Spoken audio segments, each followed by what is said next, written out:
بسم الله الرحمن الرحيم. السلام عليكم ورحمة الله وبركاته. kusoo dhawaaw iska kitchen. maanta waxaan idin wadaa video yaroo fudud. waxaan isla sameyn doonaa insha allah buskud Soomaali oo qaab casriya cusub loo sameeyay. insha allah waxaan rajeynayaa inaad ka wada heshaan. haddii aad channelka ku cusub tahay please subscribe saar. daawasho wacan. waxaa u baahan tahay hal koob oo buuro ama subag jilicsan ah, nus koob oo sokor ah. intaas ayaa isku walaaqaysa si fiican. haddaa mashiinka qabtid waa okay, gacantana waa ku sameyn kartaa.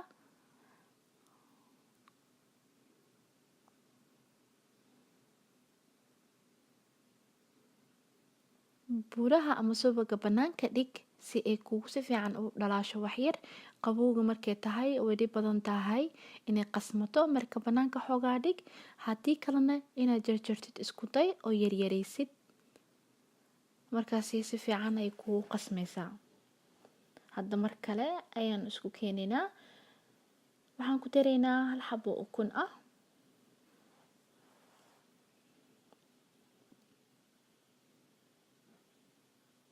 ukuntii iyo sokortii iyo subaga si fiican iskugu qasaynaa si isku dhex galaan.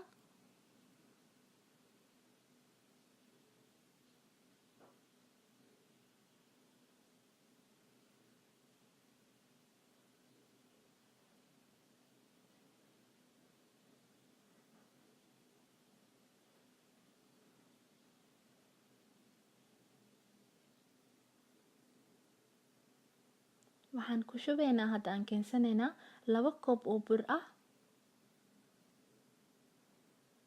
inta waxaan isticmaalaynaa burka doolshada iyo rubac qaando yar oo cusbo ah iyo hal qaando yar oo baking powder ah, hal qaando yar oo carfiso ah,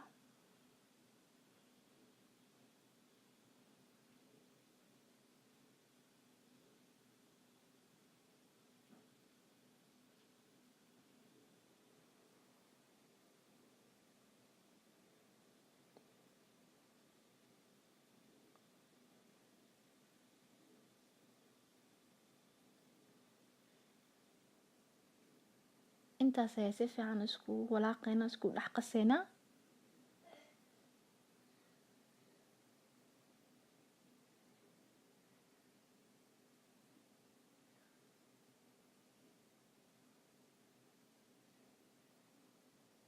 waa kaasaa si fiican isku dhex galooyaa, waa okay.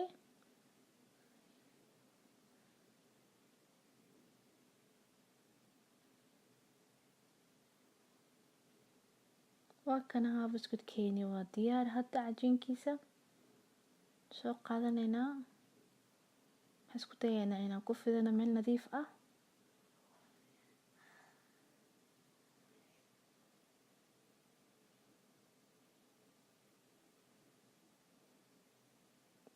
waxaan soo qaadanaynaa shapekan ay ku jiraynaa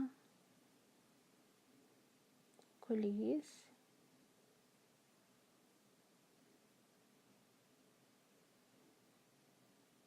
shapeyadan waxaa ka helaysaa dukaamanka oo keega ama buskudka lagu gado. dhinacan ayaan u isticmaalayaa qaybka loofka ah ama wadnaha sida u taqaanid.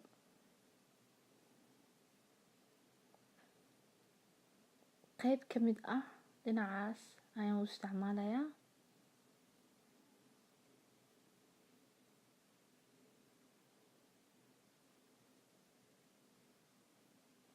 waa intaas qaybtii kale. waxaan sameynaa inta soo hartay ayaan u baahnayn ayaan ka bixinayaa meesha.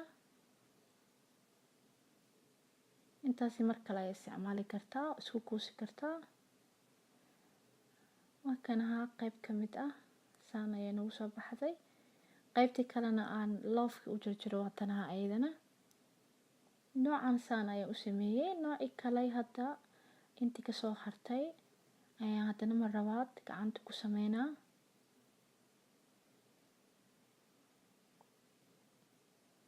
intaas ayaa isku dayaa haddana inaan fidiyo.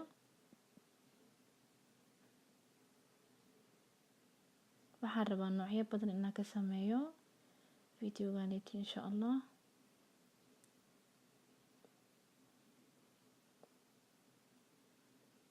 Loofkan ugu weyn ayaan soo qaadanayaa, aan ku jarjarayaa, waa noocii labaad.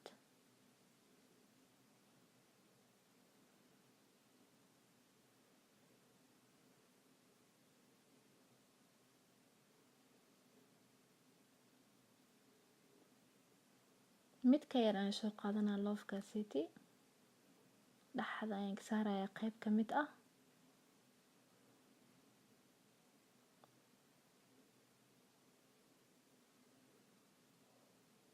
haddana intii kasoo hartay ayaan ka qaadayaa meesha, isku kuusanaa intaasiti, mar kale ayaan isticmaalaa.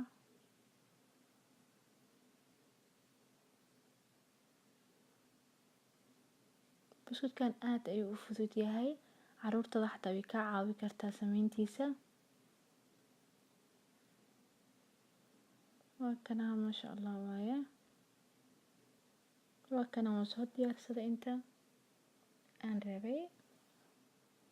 ovenkan gelinaya insha allah, waxaan dubayaa muddo 10 ilaa iyo 20 daqiiqo. waa kana maasha allah, wuu noo soo sameysmay buskudkeeni, wuu noo gaduutay, wuu noo dubmaday, maasha allah tabarakallah. waxaan isku dayaa inaan idin tusiyo inuu hoos xataa ka bislaaday. waxaan ku qurxi doonaa insha allah malmalaado ama jam sida u taqaanid. inta waxaan isticmaalayaa strawberry jam. kana maasha allah, dhaxdii way buuxsantay markaasiti. haddii aad rabtid chocolate waa isticmaali kartaa, aniga laakiin maanta inta waxaan isticmaalayaa malmalaadada ama jamka sida u taqaanid. waa buskudkeenii soomaaliga ahay, laakiin aan u sameysanayno qaababka casriga ah oo la wada jecel yahay. waa kana maasha allah, xaafadaada ku sameysan kartaa, inaad dukaan ag soo gadato uma baahnid. waa kana buskudkeenii qaybteenii aan mar hore soo sameysanay, maasha allah tabaarakallah. aad ayaan ugu helay, aad ayuu mac yahay. qaybtii kale waa tanahaa aan ugu talagalnay loofkii waaweynaay iyo midkii dhaxda aan ka jarnay. ayagana malmalaadadii aan isticmaalayna ama jamkii ahay, waxaad doonta isticmaali kartaa meeshaaneti.